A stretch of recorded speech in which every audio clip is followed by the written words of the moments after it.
my father, Kumar, he was, I wouldn't say he was atheist, but he was agnostic. I mean, he really didn't believe in God, but he never said, there's no God to others. And there was a reason behind it, because my grandmother was too much into this God business, and that kind of and plus it was the time when British were ruling India, of course, and there were all these young people, they wanted the foreigners to go back, and they wanted their nation back to them. And my father joined that, we call it a freedom fight. He was a freedom fighter, and he joined his revolutionary group. And somehow he just left home and was very active in his to work with his team to make India's freedom. Well, the time came, he was sent to prison because, anybody was kind of active in that, so they were kind of frightened of him, even they used to put him in prison. So my father was in prison for 5 years now.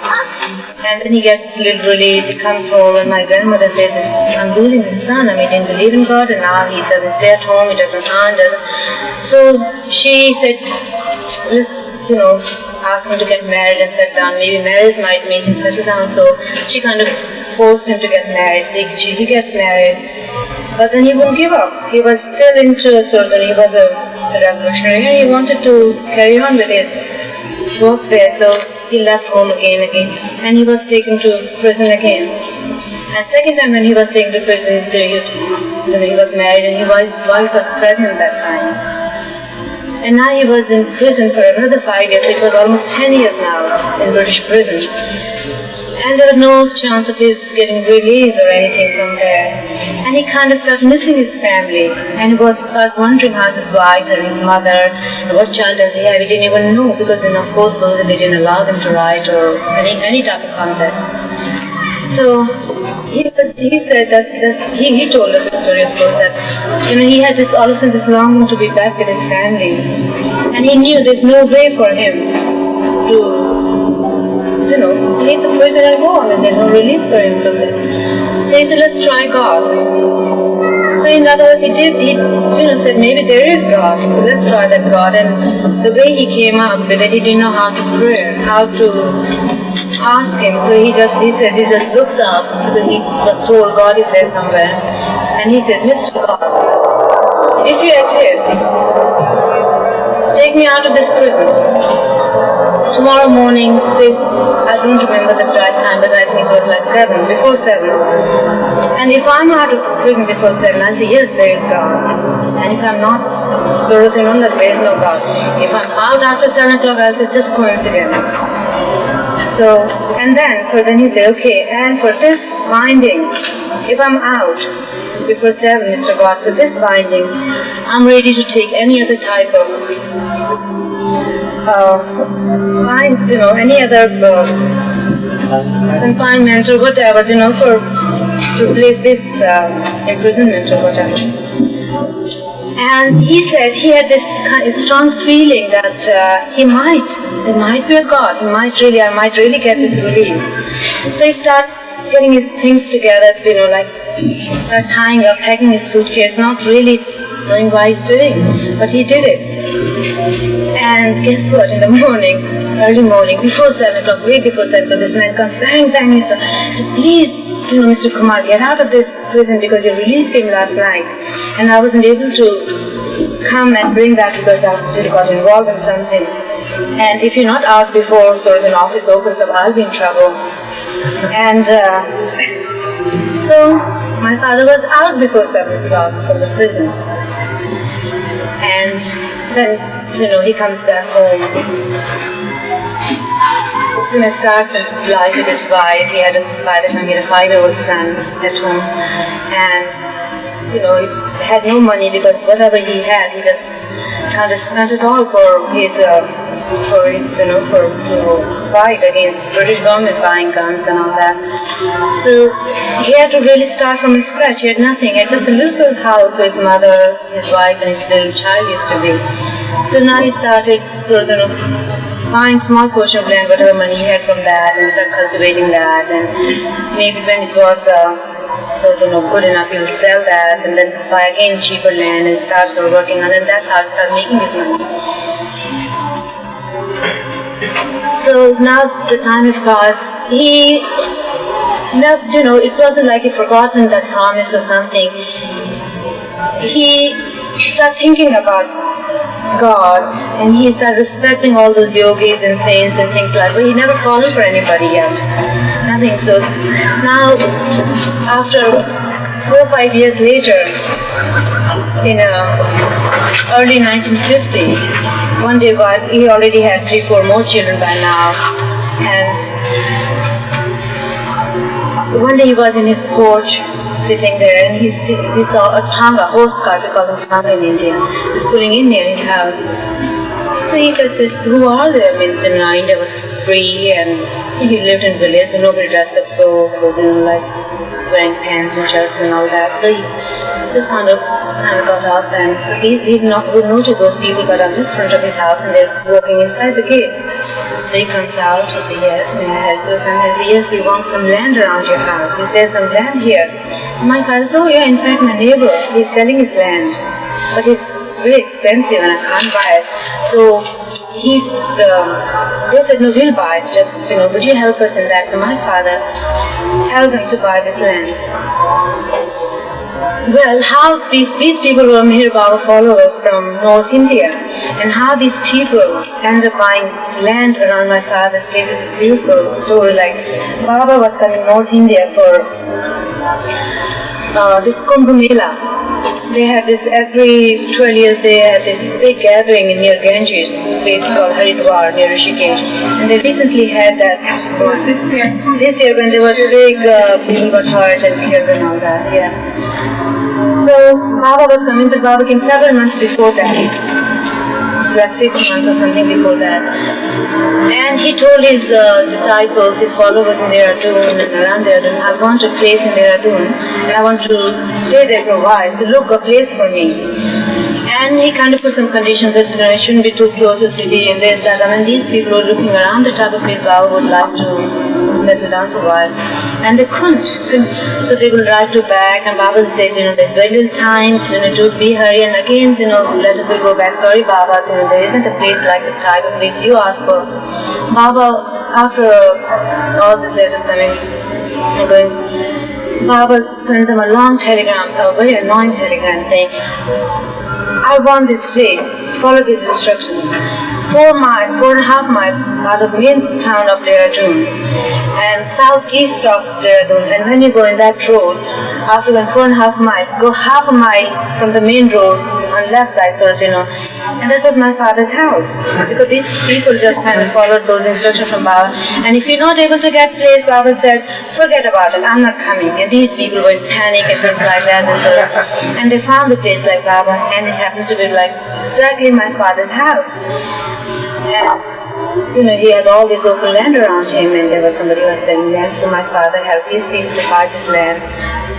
They were wonderful people, and as I said yesterday, we Baba people are wonderful. So my father liked them, and he liked them very much in their company, and he enjoyed helping them out to go through the deal about the land, and then they wanted to put a fence around it, or build a little cottage, and my father took, he spent quite a lot of time helping them out to build all this place. And while they were doing, they used to talk, oh no, Baba wouldn't like this, and Baba would like that. And my father used to wonder, who's this Baba, who's this MeherBaba? But they never would tell him, because those days, they weren't allowed actually to tell and, say that who's MeherBaba is. So they say, oh, he's our elder brother, oh, he's like a guru, oh, he's very nice. But gradually, they were bringing this to my father.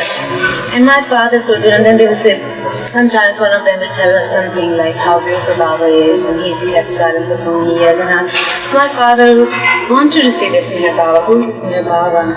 They always talk about how much, with so much love, they're working for Baba.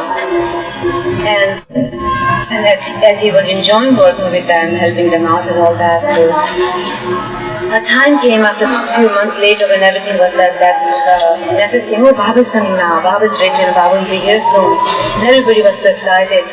And then they came to know, no, Baba won't be stopping here, but he's coming to Dehradun and traveling further on towards the mountains. Himalayas, that Dehradun is a valley near the Himalayas, it's a beautiful place. And so whoever wants to meet Baba can come to railway station. And then somebody asked my father, Kumar, would you like to come and see MeherBaba? My father said yes. I mean, he was hearing so much about MeherBaba and he wanted to see who this person. So, he was told the timings and all that. So he reached that day to the railway station and there all the Baba lovers standing there. And my father said, I saw MeherBaba. Somebody kind of pointed out, but he said there was no need to because he saw MeherBaba. There was somebody beautiful. Then he looked completely different. Yet MeherBaba wasn't very tall. He was very actually short. Baba was I think 5'7.5", not even 5'8". But he always looked tall. And he said, I saw this beautiful tall person in the crowd standing and something was radiant about him. Something was, and he just stood there and was admiring this wonderful person there. And this person wasn't speaking and signing and things like that. And then all of a sudden he said to somebody, where is that Kumar who helped you to get this land? I would like to meet him. Somebody pointed at Baba, is there calling? The person goes and calls my father. And Baba told my father, very happy with you that you helped, these people to get this land and all that. And my father says, thank you. And he moved out from that. Yet he liked MeherBaba very much, but there was nothing more than that. And he was some wonderful personality. So then Baba started talking with other companions and disciples. And then he all of a sudden says, is there food arranged? There's a food for, can you arrange some food for us all? So everybody's face fell and said, no Baba, we didn't know Baba, you didn't know, I'm traveling for so long. And you didn't even think of that we might be requiring some food before we carry on. And so everybody was so quiet. Baba said, all right, is that possible to arrange food in a short while, like within an hour? Because in 1 hour we'll be moving out of here. And everybody started looking at each other's face like, who's going to go into it? My father was standing way back again. He lifts and said, Baba, yes, I'll do that. I'll bring the food. So Baba said, yes, you will. But you don't. Baba knew that he doesn't stay in town. He stays, more than 4 miles out of town. But how can you, Baba, I got a motorcycle and I'll go on that motorbike. And he must have started calculating that he'll be able to do something very fast and will bring that here. So Baba said, yes, okay. So my father kind of counted how many how many people there were approximately 10 or 12 people. So he goes home and he tells his wife what will be very fast. What can you cook? So my mother said, a vegetable rice, what we had, that's what I cooked today for you all. That's this rice and vegetable, and it doesn't take much time if you already ground spices and all at home. It doesn't take very long. If you have boiled the rice, within half an hour you can make this dish. So my mother said, yes, and we'll make this vegetable pulao for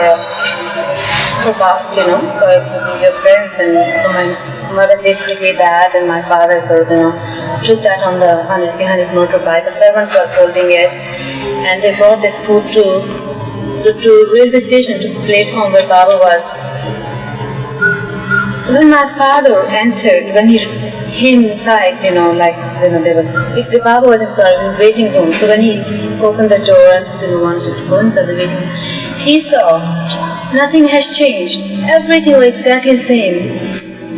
Like the porter was dragging the bag, still dragging the bag. Eric is giving instructions about how to take the bag out from the bogie. There's this woman standing in front of Baba, was weeping. She's still weeping there. Nothing has changed. Yet he was away for 1 hour. He said, what's happening? There's, what's going on? And Baba was standing on the table. His hand was like that, and his hand was still on the table. And my father didn't say anything. Is it a dream? Or was it? And then he said, everything was just the same when he left. Nothing was changed. Anyway, he didn't say anything. He just put his food on the table. And he was in time, and Baba was very happy. And Baba said, anyway, all of a sudden my father realized that my goodness, there's many more people than he counted when he left, so food won't be enough, and what sort of expression you're going to give to Baba? Baba will say, here he volunteered and didn't even bring enough food.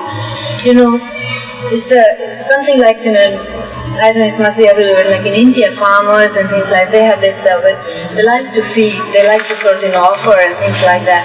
So my father felt kind of bad, like, oh, he bought this food for them and it's not enough. Anyway, Baba said to Kumar, I'll serve the food, and he started serving the food. So my father just went way back and, just started watching what's going to happen now. He'll be embarrassed soon when the food won't be enough. So Baba started giving the paper plates to everyone and then starts serving and saying, eat well, because you don't know when you're going to get your next meal. You're still traveling and thinking, my father said, what's the matter with this man? I mean, food won't be enough. And Baba's saying, take a second, help me, And then after doing all that, my father said, see how much left in the bowl and all that. So he just stood inside and just watching. And then all of a sudden he heard Baba saying to Harish, would you call Dr. Coher and ask her to take this food for the ladies? My father never heard about the ladies with Baba. And he said, my goodness, there's ladies too? And there couldn't be any food in that bowl. How is sort of, Anyway, the whole thing, the whole pot was sent to the ladies' compartment of the waiting room, and then it comes back, and there's so many other targets, and then Baba says, now you can take this pot home, and we'll see you in a few months, we'll be coming back to your place and all that. So my father comes back, when he goes to take this bowl, there was still food, and he couldn't, like it was like second miracle there. He just couldn't believe that, and he says that being a farmer, from the day he brought that rice all back home with some food left over from MeherBaba, his crop, everything just like, flourished so much. It was much better, his crop every time. Everything had so much grain in the house, there were never shortage. It just sort of, everything was so wonderful after that time. So now Baba goes away for his further journey, and people give him messages, and then time came and he was told Baba is coming. And guess what, that time I was born. And my parents were very excited, so now I'll add my story to it too. So my mother and father, they like MeherBaba very much, everything about MeherBaba. They say, why don't we wait until Baba comes, and then we'll ask Baba to give the baby, name. So I wasn't given a name for almost 1 month. So they were waiting for Baba to come in their village to ask him. So Baba came and he lived in cottage, and his cottage was very close to ours. And Baba asked my father if till they get settled down, till they start, having enough stuff in the kitchen, can he supply the food and he'll be paid for it? So my father said, no question of thing, Baba, I can do that. I have enough, food and all. Baba said, no. I'll pay for it. I won't take otherwise. So he paid for his food, and so food used to go from our home. My mother used to cook for Baba's food, and lunch and dinner used to go from our house. And we used to have tea with Baba, and they used to prepare their own breakfast. So now the time came, after my mother couldn't go to Baba, but yet still they were with Baba. They liked MeherBaba very much. They liked his company. They found him, really extraordinary, and beautiful, very intelligent, very good looking, everything. But he wasn't God. He was nothing. Baba, he was just somebody wonderful to them. And all his monthly, everybody was, really very nice. So and they were enjoying being able to help out all this. So then my mother asked me actually, would you name my daughter? So then Mehera and Mani, they asked Baba, and they came up with this name. Anyway, after that, so Baba was there, and then the time came for this Kumbh Mela. And Baba said to my father, Kumar, would you like to travel with us? So my father said, sure Baba, I would love to. I mean, it's almost, let's say, hour and a half drive from our place. My father said, yes, so you can bring your wife too. But no, Baba, my wife can't come, she was really big. Oh, you can bring the baby too. So there's another thing, that I had a little chance in new lifetime to travel with Baba just for a few hours, going to this place. I enjoyed putting this part in. So I was taken, and I was just told not to miss things. I'll tell you this part. Like when my mother traveled with me and my father with Baba, that time my mother all of a sudden, when they reached Haridwar to this gathering, my mother realized that house they had rented was very small. There was only 3 rooms and 2 bathrooms. The central room was Baba's, one side ladies and one side the gents monthly. So my mother had to stay with the ladies, my father stayed with the gents monthly, but my father also got so scared. Now baby will start crying, and how I'm going to arrange, and so I hope she doesn't cry whole night and things like that. So she was kind of concerned, and while she was thinking about that Baba, and I was just a month old, so Baba walked in ladies' room. It was evening time. He wanted to say goodnight to the ladies, so he came there and he was holding 2 biscuits. We call them cookies here, like 2 soft biscuits, and gave those to my mother. He said, and told my mother these are for baby. So month-old babies don't eat. They don't eat till they're 3-4 months, and they start something very light. And here Baba is giving these little cookies for the 1-month-old baby. So my mother kind of takes them, doesn't say anything, so then I put them aside. So then, of course, she was nursing me. So she didn't carry any other thing with her, like any other extra tough feed or anything. What had happened in the middle of the night, that's the story I was told, that I woke up and I felt, must have asked for, must be hungry, because she wanted to nurse me. And she felt all dry, she couldn't nurse me, and she was so what happened to me? How come? And now baby gonna scream, she's gonna cry, she's hungry. So then she also remembered those 2 cookies Baba had given. So she said she will take a little water, wet her finger, rub on the cookies, and said the whole night she fed me those 2 cookies, like I licked her finger, and that was, so Baba kind of raised all that beforehand. So my parents used to always notice things like that. All these little things happening, and like, how does he know, like, I won't be able to nurse the child, and how this and how that, all these questions. And still, somehow, he wasn't everything to them. He was somebody beautiful, became a very good friend of theirs. Then Baba left, Baba came back, and then Baba came again to Durban in 1953. Meanwhile, they were communicating now. My father used to write letters and things like that, and then Baba came to Durban again, gave a big darshan. So after that, like a time came, one day Baba said, after 53 darshan, he said, in Durban, he said, now I'm going back. Kumar, if I send a letter to you, would you like to come and stay sometimes with me in Satara, which is very close to Pune? A couple of hours drive or something.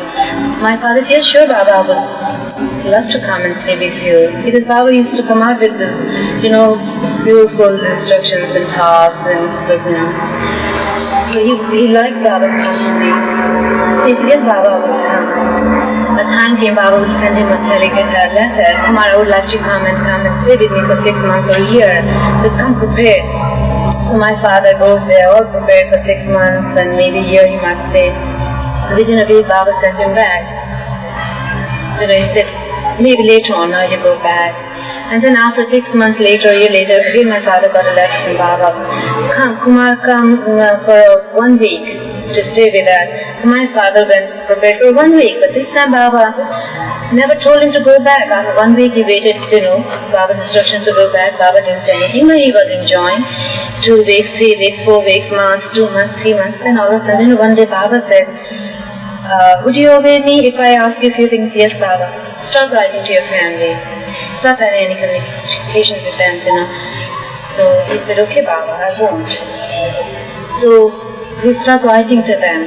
Then Baba said not to go out of this place. It was a beautiful bungalow with a nice boundary wall around it, and had boundary wall was you couldn't even leap over it because it had a barbed wire on it. So my father was told not to even go outside the gates.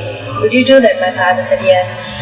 So now my father was there, 1 year was passed, nobody helped him with the clothes, so all his hatch and basically he was prepared only for for a week. And I was over a year and a half. Nobody, he tried to ask for some shaving blades and this, that, and somebody gave him old used one, and I don't know how they were monthly, all of them. So he just had with it, and he started growing his beard, started patching his clothes, and started living like that, like a sadh's life. So now after it was almost 2 years, but yet it wasn't like he ignored my mother and his, family, my father's family. He used to ask people, write letters to the people in Dehradun, go and see Kumar's wife and see if everything is left, they got enough money, enough everything. So there was somebody always there to take care of them. Yet my father was never told that Baba is taking care of them there. And my mother, who told us that she used to miss him, she used to wonder, think that there was some sort of confidence, there was some sort of this thing like he's okay, he's with MeherBaba. If Baba called him and he got to be alright. But they couldn't call him, yet still God, they didn't call him. But all these things with these feelings used to be, oh, he'll be perfectly alright, he's with MeherBaba. And I'm sure. And those people used to come, came, father instructed to go and see Kumar's wife. They said, no, your husband is okay, he's with Baba. So she was kind of, she missed him, but she wasn't really worried. Anyway, after almost 2 years in with Baba, he looked around and he felt, so then it was exactly like being in prison. There was no difference, no books to read. Can't communicate with his family, he doesn't know what's going on at home. Here, look at he's using same clothes for last, He said, my goodness, is he the one who's completing that binding which when I was in prison, I said, but this binding, I'm ready to take anything else you give me. He said, is that I'm completing that time of mine which I asked from Mr. God, is that the time? Is he the one? Because of course he realized that how other people believed in him. They called him Avatar, they called him so he said, he's the Avatar and all that. And he used to wander around and he was in that prison. He really felt like being in prison now. A time came after 2 years later, Baba said one day, oh, we're going to MeherBabaLibrary. Would you like to come to Kumar? But my father said, yes, Baba, anywhere out of this place. So Baba said, okay. So again, they still had that few bus, and Baba was, my father traveled with Baba with a couple of other men disciples, only when ladies stayed behind. So while, you see, in between what had happened, when he came back from the prison, he used to think of, that's who's this Mr. God who helped me out of this? And he used to kind of all the time do think about that what had happened to his student, and he couldn't tell anybody. He didn't even tell his wife that how he got out of the prison. He said, they let me out. I don't know why. And that's that. And he couldn't tell anyone. So nobody knew about it. But he used to have dreams once in a while, that dream, where he used to see this young man looking very musk-like, very like a little like mad or something, coming and grabbing his arm in this, just like I'm holding my face, coming and grabbing my father's arm, putting him on his lap, and saying, looking and smiling and telling, I'm your Mr. God, and promise me that, you remember your promise, and I'm your Mr. God. So my father would kind of shake his head, and that used to be his dreams. But now, after many years later, while he was traveling in rivers with Baba said, Kumar, would you like to come and sit next to me? So my father came, sat down next to him, and he grabbed my father's hand, brought it in his lap, and held. So my father kind of saw that, what he's saying, and then waited. So he said, Kumar, I believe you were revolutionary, you were in prison. He must have heard all this, my father must have said that, but never that how he got out. How did you get out of prison? I mean, how you got your release? That time my father first time narrated the whole story, that what had happened. So Baba looks down, he said, yes, I'm the one, I'm your Mr. God. That time my father noticed he's holding the hand exactly the same way like Baba, that dream man used to hold his hand. And don't you know that, Kumar, that I'm your Mr. God? So my father didn't say anything. He said he just felt chill in him. He just felt there's something happening to him. But he wasn't thinking, he was looking at his hand. MeherBaba is holding a sword in exactly the same way and telling the same words, I'm your Mr. God. And then he connected to like same binding, same this, same that, so then maybe he's the one. Then he said, so didn't you know that I'm your Mr. God? No, Baba, I didn't know. Oh, look, up till now you've been with me and all this. No, Baba, never. Oh, but then he said, Baba, but before I came to you, I used to have this dream. And in that dream, I used to see this young, musk-like person, slightly looked like he's mad or something, used to come and grab my hand and tell me exactly the same way you tell me that I'm you. So Baba smiled. He said, is that so? And he looked down to Aries. Do you have one of my old-time photographs? Would you bring those out? So Aries pulls out this thing where Baba was sitting on the ground and said, like after he got hit by the Patni Maharaj and all that, there's photograph of Baba that got a cloth tied on his head. And my father said, yes, Papa. That's what I used to say. Baba said, that's me when I was young. So my father, that moment, found MeherBaba, so and he knew. I mean, it was all there, but it was one of those difficult ones. Like a few of us, still have to be, all these signs and all that. Said yes, MeherBaba is the one. And so my father was one of those stubborn ones too. So Baba really helped him. And from that time onwards, he was with Baba. Many times he came and lived with Baba. And he had all different types of experiences. Once he was with his eldest son, the son was born when he was in prison. They were all with Baba in Guru Prasad. And one evening, Baba looked at my elder brother and said, you're not looking well.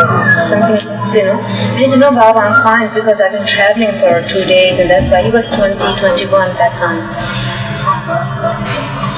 He said, no, you don't look well. Would you like to go to clinic or somewhere? So Baba said, no, we should. Go ahead, come and take him to clinic to see something's wrong with him. And he was taken to clinic and he was through all the, Baba said, go through all the tests, blood tests, this, that, and they found out that he got leukemia. And quite a late stage, the doctor prescribed all of a sudden to give, blood transfusion and things like that, and he died same night. But that didn't change anything. My father was very new to Baba, kind of, but it was sort of like a miracle to him. He says, MeherBaba knew. Actually, MeherBaba called my brother. He says, I want you to come over and stay with me for some time. And that's why my brother was there. And then he called my father, do you come to Kuma?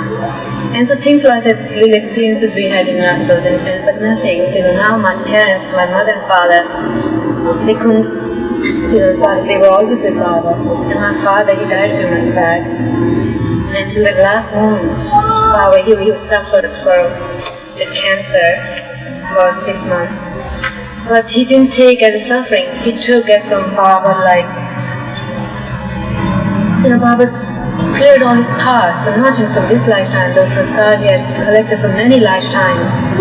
And how Baba showed him that that's what it is. It's not you only thinking that it's my karma, it's my this, that, other, from how many lifetimes. He really showed him. So I'll just tell you a little thing. While he was in hospital one day, he started smiling. I said, why are you smiling? He said, it's really hurting here. So I said, you smile when you get pain? And he had this very bad pain. He said, you know what?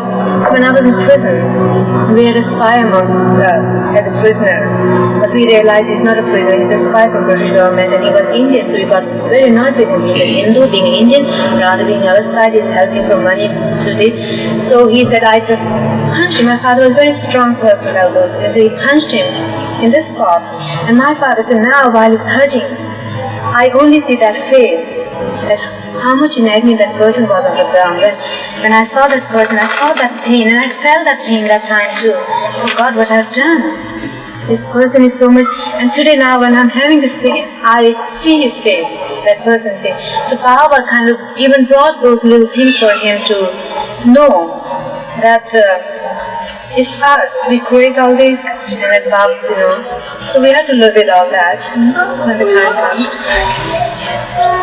So now, that's his story, and now he's with Baba. That's all, right? Yeah. Yeah, I'll tell you the story. How about your marriage? Yes,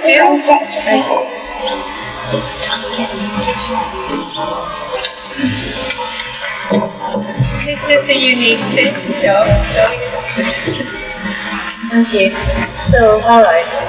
Now let's go back again to then when Baba came to our place when I was just born and I was given a name later on.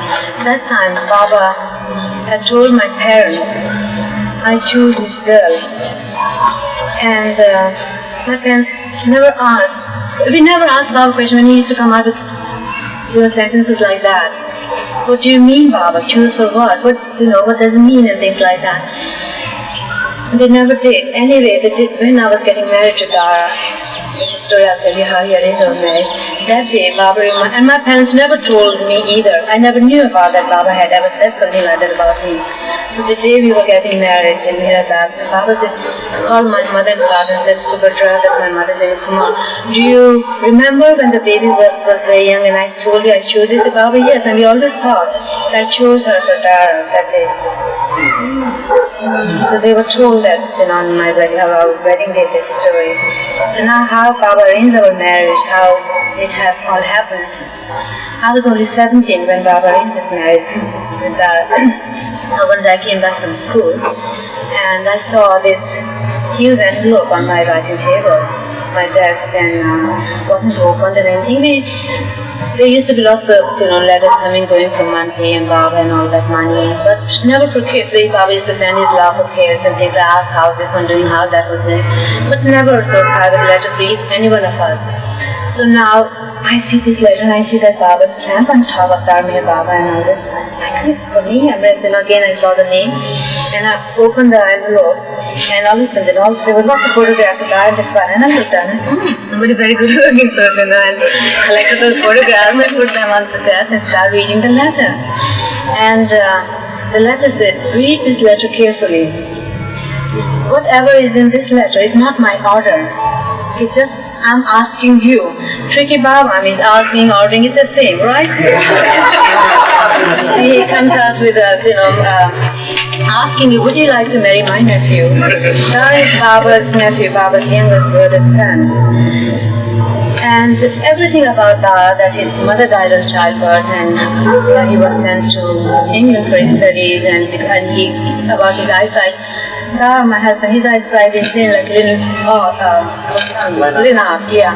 It's called retinitis pigmentosa. Now he's complete. Oh, okay, thank you.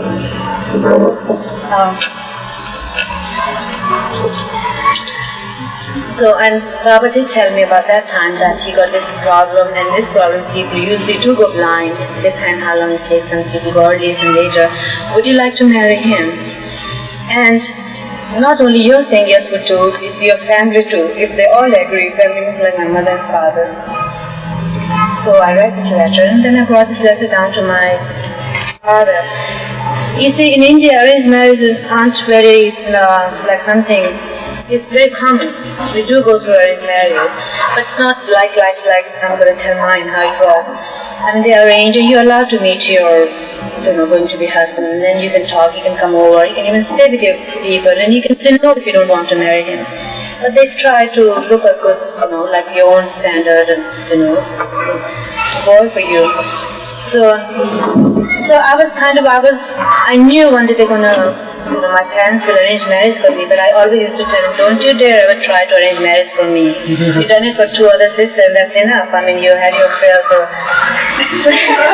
because sometimes they'll come and complain or something. I said, look what you done to them, don't do that to me. So anyway, now it came right from Baba and asking me to marry this one, and I had to say yes but no, without knowing the person really, just knowing about how he was born and where he is and this, that, not really a class.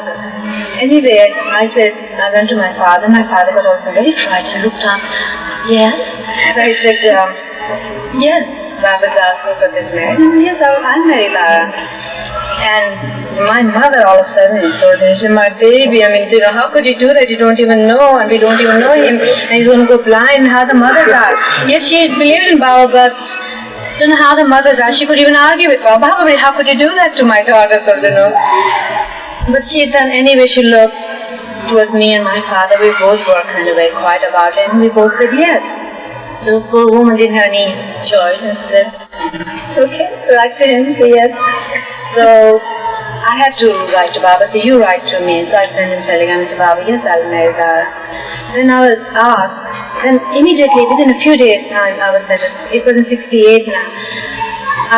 Baba sent me a telegram, I'm very happy that you're marrying Dara, and I want you to come and stay with us in Virasal. So I had the beautiful 6-week stay with Baba in 68 September, middle of September till end of October. I was there with Baba. So when I arrived, it was almost this time. It was late evening, 6:30 almost 7, and it was getting dark.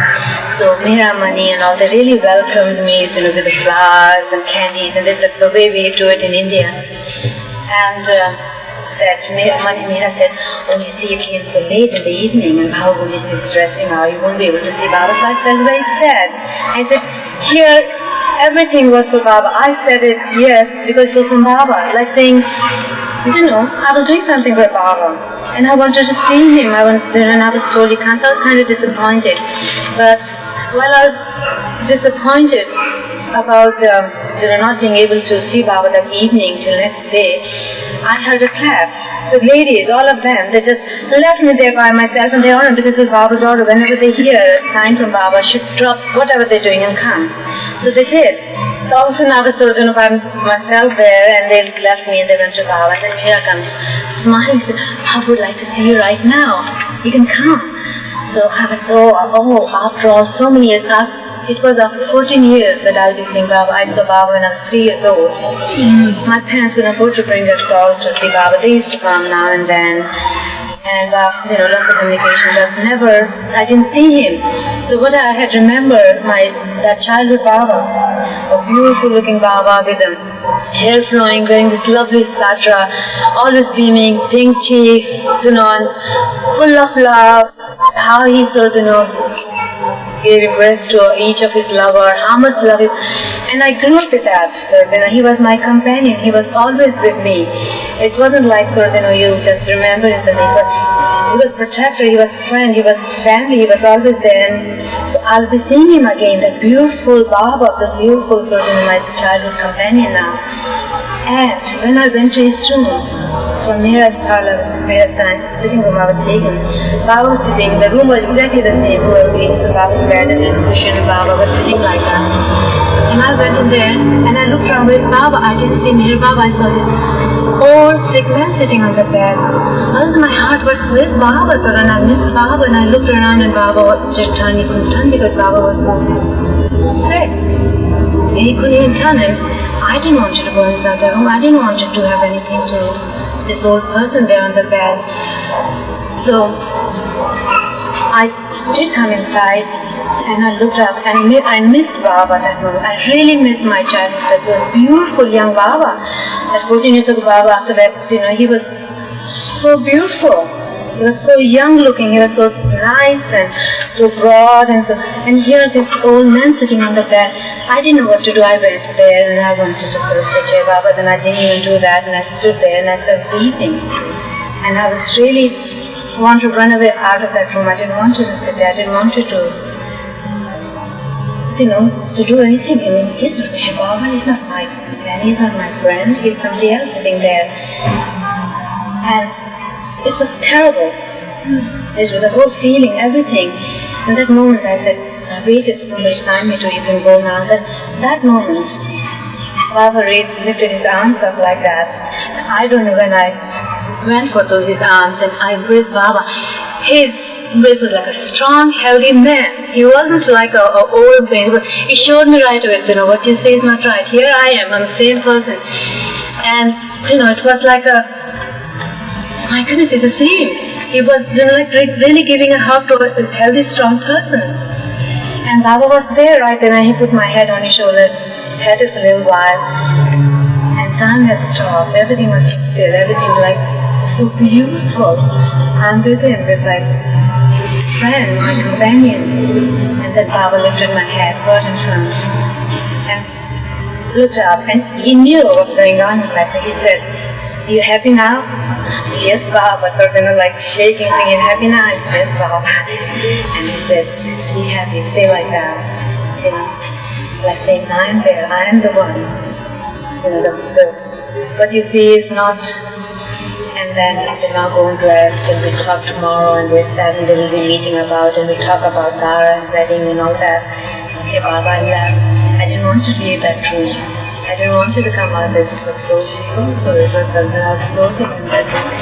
Anyway, I left the room.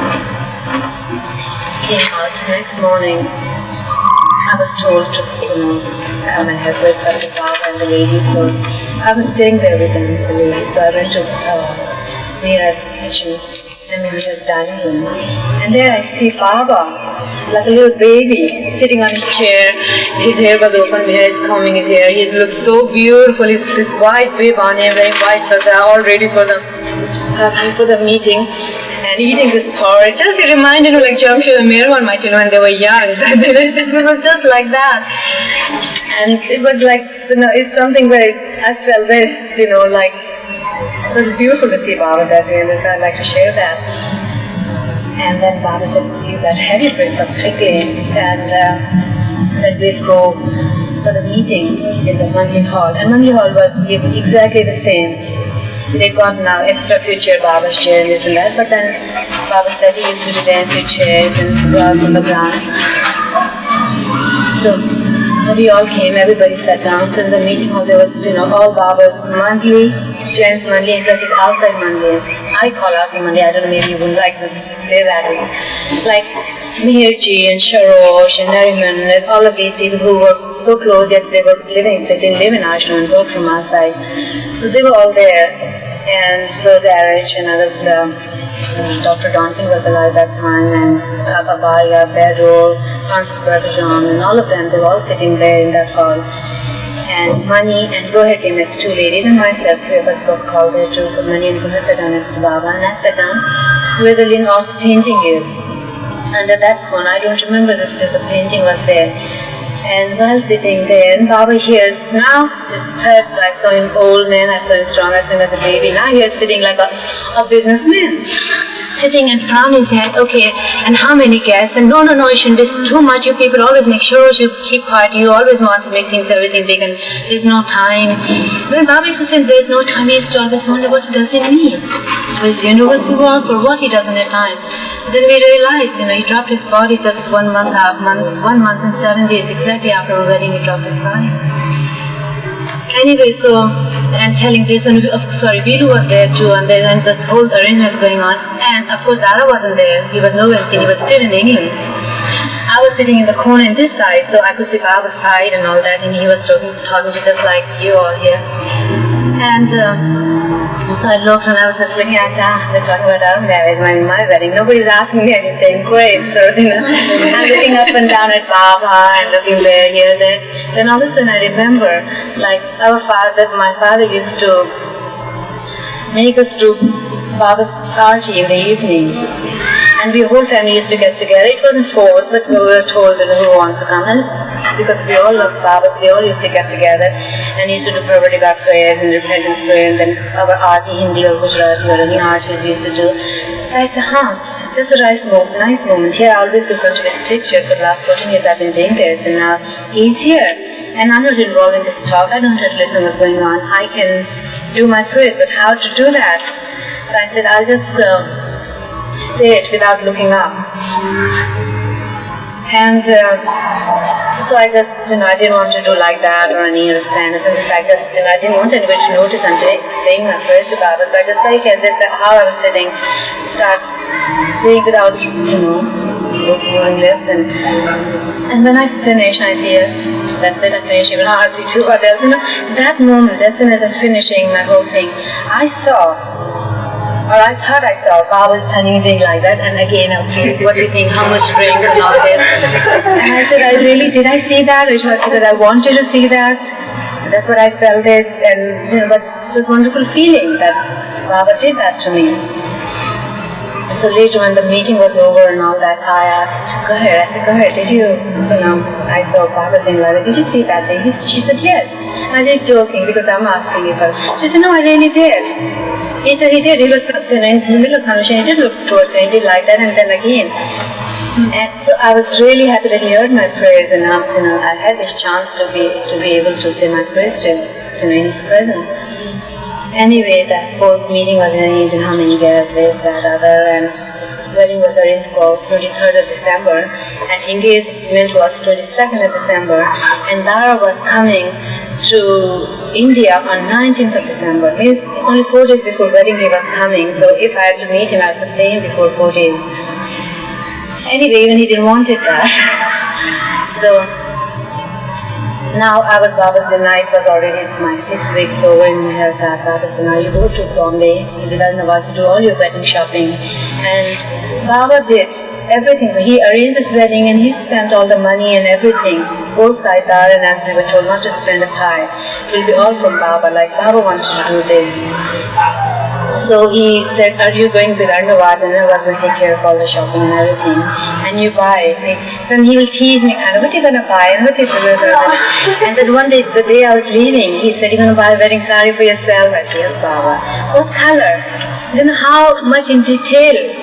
What pain it took, how, he went for this, to see this, for this marriage. And then he said, I said, Baba, we Hindus, we wear bright red sari with a gold brocade work on it and things like that. But then I said, Baba, but the Iranis wear white, So Baba said, why pink? To Bombay and I bought a beautiful pink saris for myself. And,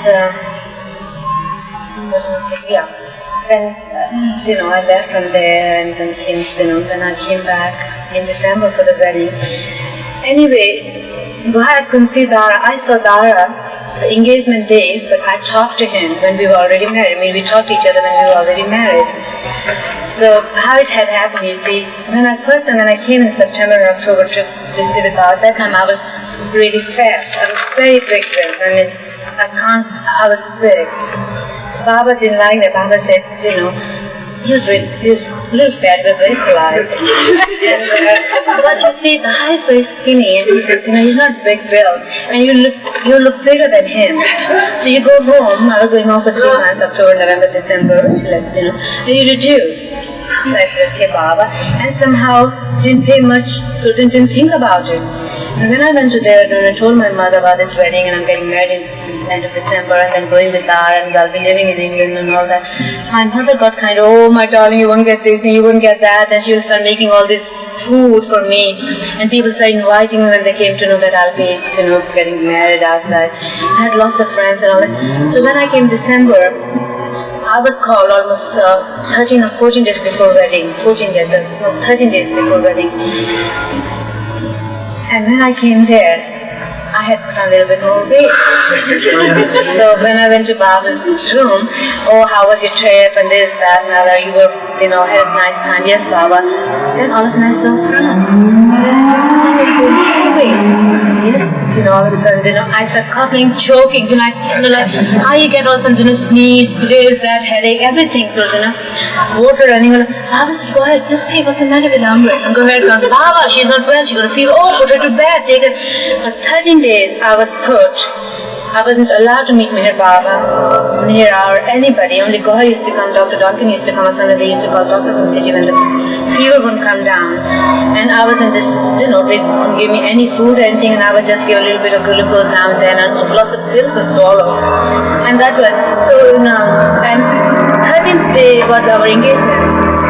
So I was told, and somebody will come and say, oh, Dara is in town. But maybe Baba didn't allow Dara to come. Baba didn't want Dara to see this dying wife, right? So he never, he never came to the room. Now, engagement day, I went to Mehera's room, and Mehera helped me out to dress up for the engagement. And after that, I was taken to Baba's room. And then when I went to Baba's room, I was here pale, I shrunk, I reduced so much weight. It was one of those like a, fast thing. And I was even smaller than what I am now. I mean, maybe this, then he might reduce more. And then he said, I went to his room and he looked, how nice it looks. Pretty sorry. And I was here all grumpy and all because it's engagement, and here I'm still sick. I still had a fever that even my wedding day I was very sick. So Baba said, how nice it looks, or and beautiful. Oh, nice, must be looking a little more looking paler or something. I said, beautiful, you look really nice. And I said, yes, Baba, thank you, Baba.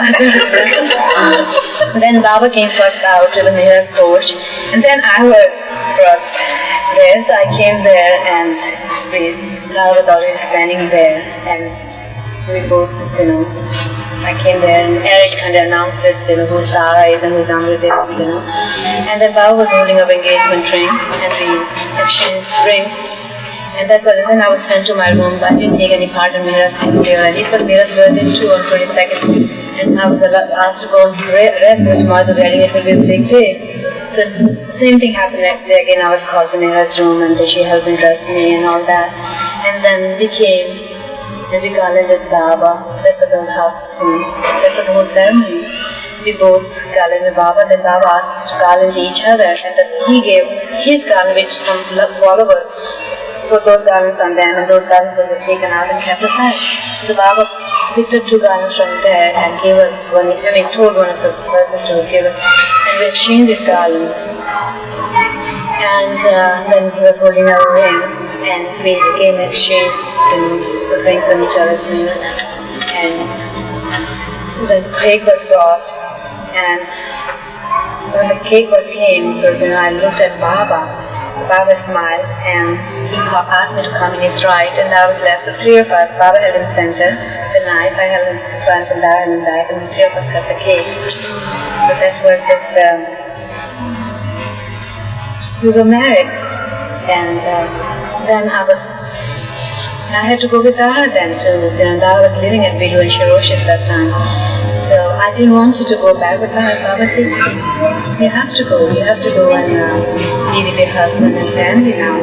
So I went, but I was still very sick, so I was told to take rest and all this such of rest. The next morning, as soon as I got up, I started howling like a kid. I want to go back. I really, forgot that, I'm a married woman, I'm not a kid anymore. I want to go marry myself. I don't want that, nothing to do. I haven't even talked about it. We did talk to each other, like in conversation like that, but there was no, love, or there was no closeness or anything. It was from both sides. It was all for Baba. So I didn't want to be with him. I wanted to go to be with Baba. So Shirosha, no, you can't go. And I said, but Baba told me I can come anytime. Baba said, well, you were there, not now. Now you have to be invited, or you have to send message. So I sent message to Baba. I was like, I want to come and go see Baba. So they sent message, and when he comes back, and Baba says, yes, I'm going to come back, come to visit me. And it was now, 24th of December. It was Dara's birthday. So Shirosha, why don't you ask Dara to come with you too? And Baba might call him, and it will be nice on his birthday if he sees Baba, meets Baba, that thing. So I said, okay, so we both go. Anyway, there was already a watchman was standing near the gate, and he told only Amrit has been asked to come inside, not Dara. So poor Dara had to sit in this. So I said to Dara, you wait here. I'll just go and talk to Baba. So I go running inside and give big hug to Baba. I said, Baba, I don't want to go back ever again. I didn't say ever again. I said, Baba, I don't want to go back. Baba said, okay, you're not going back. So I was so happy, so relieved. I'm not going back. No, you're not going back. You can stay here for a few days. So he didn't say that, but it was for a few days. So then I said, where's Dara? I said, Baba, he's out in the car, and it's his birthday. Would you like to see him for a little while? I said, no, why did you tell me? Go and call him. Go run, fetch him. So I go running, and I said, Dara, Baba said, you can come too. So Dara came to Baba, and Baba meanwhile arranged his present for him, handkerchief or something. And then he comes out. He said, do you love each other? And now, my mother was there too. She was living in Mehera with Mandi that time. And so the rest of the ladies, Mandi, Mehera, Mani, Naja, Goher, all of them standing. So we both shook her to say, no, Baba? I said, yes, Baba, we love each other. So he said, yes, each other. So, he realized maybe we could live, just like, nothing to do with each other. We just, we're married, but Baba is everything. So Baba said, God, what to do? We had to obey Baba's order. So he kind of saw them. I said, no, we had to kiss on lips. So then, oh God, then I said, really, Baba, you really. So with Baba, there's no choice. Then Baba that day told us, I want you to be happily married, live a normal life, and I'll bless you with 2 sons. And then he said, call your first son Meher. He spelled it out, M-E-H-E-R. Username is Meher, M-E-R-W-N, but he's like MeherBabaLibrary. He gave us that name to Meher. Meherwan, and he said, M-E-H-E-R, and then Meher was standing close, and she said, call your second son. The name is Meherwan, M-E-R-W-N, but he's like Meherbab, he gave us that name to Meherwan, and he said, M-E-H-E-R, and then Meher was standing close, and she said, call your second son, Jamshid, after Baba's beloved brother who died when he was young. So they were both named second day of our marriage, yet we didn't even know each other. We had 2 kids and names and everything. So, and then Baba told Dara to go back. So Dara left. I mean, we never used to question or anything. And I stayed there for 2 days. And because Baba wanted me to take rest, but I was still not well yet from that. I was still reducing weight and all that. So I was there for almost 3 days more only. And then Baba said nothing. Told me, and those 3 days kind of prepared me. And that he's my husband. I had to live with him. I had to sort of, feel like husband and wife. I had to sort of, not to sort of, you love me, you're here, but Dara, he's the one you're going to live with him, I think. So it's like preparing me for, up to that time, I wasn't prepared to sort of, so that time I really felt like, yes, I mean, it was my duty, it was my thing. And then Dara was called, and we was in. That was it.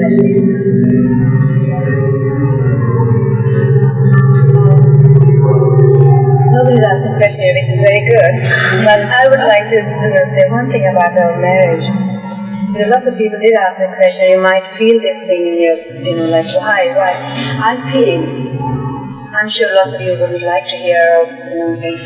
I really, why Baba did this? He did everything in his lifetime. All sort of work, traveling, this, that, and discourses and books, and meeting people, and bathing leopards, and this, feeding, and this. Why did he before, only 1 month, 7 days before, while he wasn't physically well, while he was in seclusion too? Why did he go out of his way to bring 2 young people? Why did he want it then? So we love Baba, we take all his work as very important to us, his discourses, that we want to spiritually get slightly higher, and love him more, be near him. But we never take this one marriage part seriously. Don't you feel like, why Baba did this? Why was that he came out? He did everything, and just before 1 month, 7 days before he dropped body. So it had very big meaning, marriages in our life, and we should be more serious about it, more careful about our marriage, for love.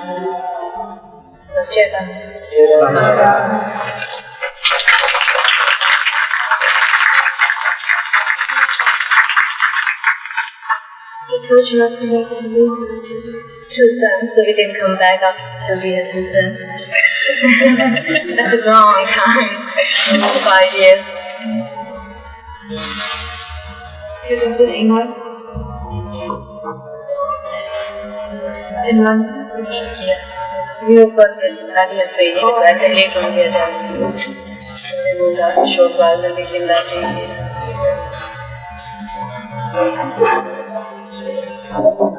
What was Dara doing at that time? Dara, he's, as they knew, from his childhood, that he's going to go blind one day, so he was trained for the sound engineering. That's what he did, engineering and sound recording.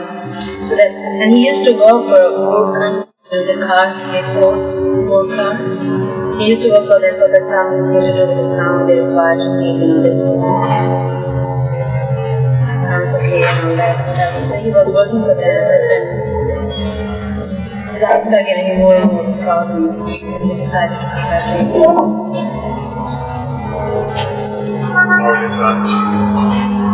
How old or how old? Oh, they're fine. One is 16 now, the other one is a big boy. They take care of the daddy, and daddy taking care of them. I hope they're all right. I miss them. Don't take this out. Oh, wait, just a second. Okay. We'll be back in a minute. You're kind of the hub of the wheel of activity over there with Vila though. Everyone's coming and going all the time. You're really sort of, you're at a center point of the world. Yeah. And what sort of things do you find happening with your life since all of this?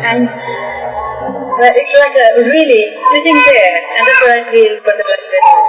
I'm not comparing or anything with Monday, but that's what I feel for Monday too. Like we're sitting there, and all you people, everyone, Indians and everything, come and bring all sort of things and just little act of yours, and it's like movie theater. It's like being in a movie hall, and all sorts of people come, and suddenly we take part, we become part of that movie too, and all these sort of things, and it's wonderful. Actually, like, I mean, we are kind of tired.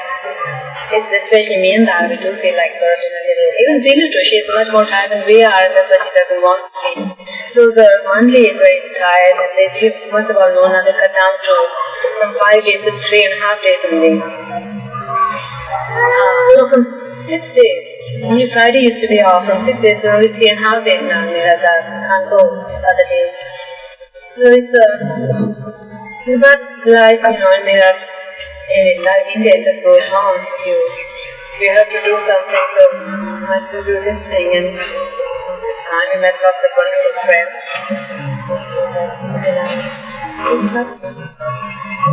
I love Naga. I never want to move out of Naga now.